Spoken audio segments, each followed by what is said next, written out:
винаги преди да се сблъскаш с нещо, си мислиш, че съветите, които хората ти дават, са просто, особено ако всеки го казва, нещо, което е... Да, ясно, това съм го чувал спокойно и накрая не го взимаш това на сериозно и осъзнаваш, че всъщност е трябвало и че има причина всеки да ти го казва.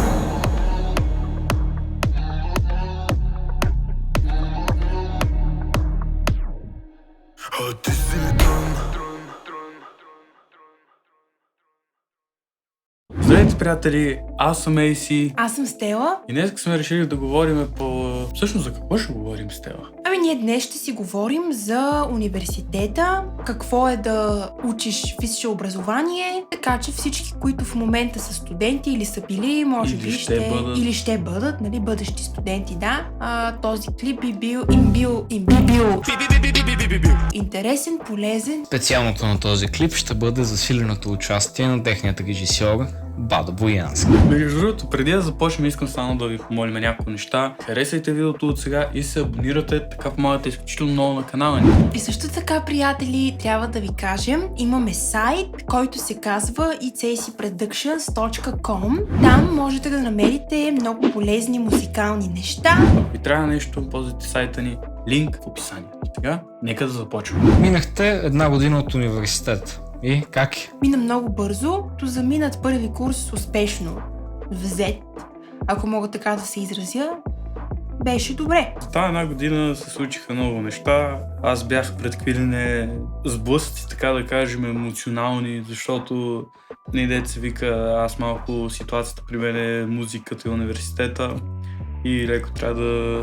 Леко ти пари на дупето, така като трябва да внимаваш постоянно от всякъде, да поддържаш, що годе, ако се може, YouTube, едновременно да поддържаш и Instagram, да кореспондираш с хора, да правите заедно музика в същия момент, пък и да учиш, защото имаш сесия, имаш изпит, имаш колене. При мен мина много добре, аз съм много доволен от своето представяне и ще съм само така за напред. Очакванията ви отговориха ли на реалността? При мен да. Аз си го представях по един определен начин. Знаех, защото съм чувала, че много се учи, че трябва да си постоянен, да си учиш на време, защото ако го оставиш за накрая, няма да можеш. Моята специалност е доста теоретична, така че аз не съм се надявала на нещо повече. Не ми се оправдаха очакванията, защото някакси... представях си, че ще бъде много по-сериозно като учене. Очаквах, че няма да имам абсолютно никакво време за музика. Даже съм щастлив, ако трябва да съм честен, че имам свободното време да се занимавам с това, което искам и това, което харесвам. Така че, да, може би имаше леко разминаване с очакванията ми срещу това, което реално се случи. Аз очаквах, че ако не се вземат нещата достатъчно на сериозно, много ще се оплеска и си оправдах очакванията, не взех нещата на сериозно и малко се оплесках, ама всичко ще бъде наред. Трудно ли се взимат изпитите? Зависи от предмета. Както има някакви окей неща, така има и някакви странни неща. Примерно, аз нямам проблем с физика и математика, но и там винаги разбирам материала, съответно смея да твърда, че ми е винаги лесен. Супета е кано, има предмети като химия, проектиране, от които аз винаги съм бягал и заднъж те идват и са такива изпит, брат. Аз нямам друга опция. Аз лично не мога да приема друго освен 6, ако трябва да съм честен. И знам, че аз трябва да седна сега това нещо, да си отделя много време, за да се подготвя за това нещо и да си взема изпита.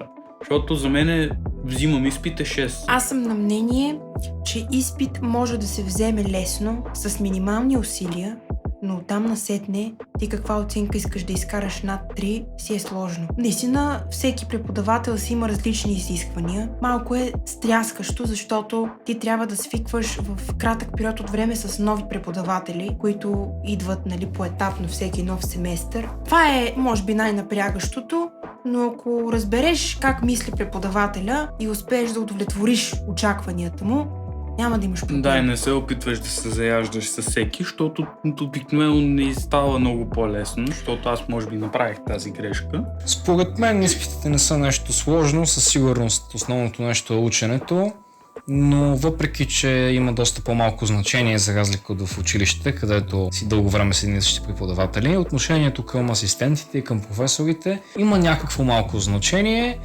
В най-общи линии, ако ти се държиш добре с тези хора и те ще се държат добре с теб.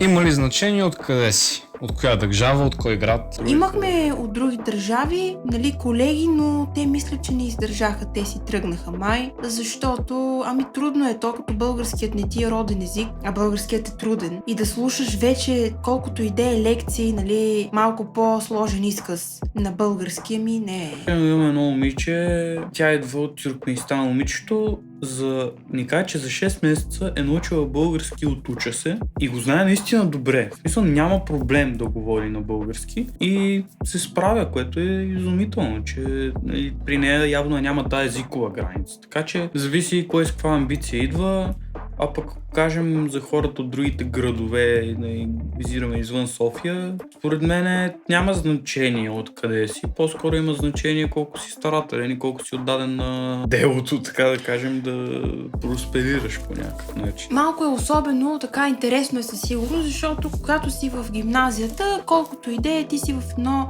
по-затворено общество, което си от твоя град. Или ако си от София, ще са софиянци в твоята гимназия, ако си от Варна, ще са варненци. Да. Но сега изведнъж се появяват хора от различни краища, нали, на държавата и от по-големи, и от по-малки градове. И интересно, когато се смесват на едно място. Напишете долу в коментарите дали сте от отбор Пиперка или от отбор Чушка. I want to die. Преподавателите как са? Преподавателите са много интересни. Със сигурност те не се отнасят към нас, както учителите в гимназията. Различно е.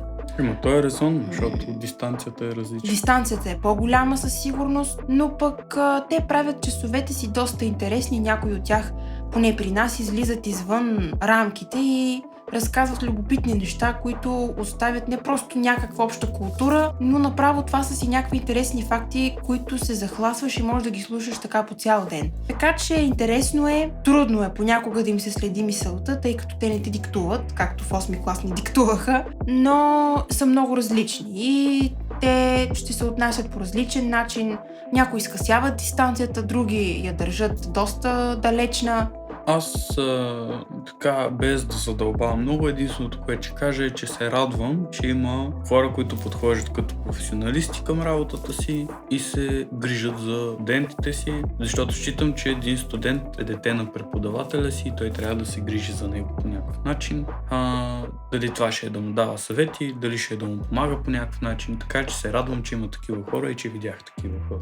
На мен никога не ми е преподавал преподавател, който аз да не харесвам. Наистина всички, които са ми се падали да ми преподават на моята група в университета, са били не само страшни професионалисти в това, което правят и огромни специалисти в специалността си, а и са се държали винаги много свежо, много на ръба на приятелски с своите студенти, на които преподават, и комуникацията с тях винаги е била много лесна, което е добре, защото не се страхуваш да ги попиташ, когато не разбираш нещо, в сравнение с други учители, които винаги са супер сериозни и строги и към тях имаш малко повече резервации, така да се каже, да ги попиташ нещо. Ще продължите ли следването си? Да, разбира се. Надявам се до края с по-малко мъки, успешно да го завършим. Да, така ще го кажа. Планали сме се за хорото.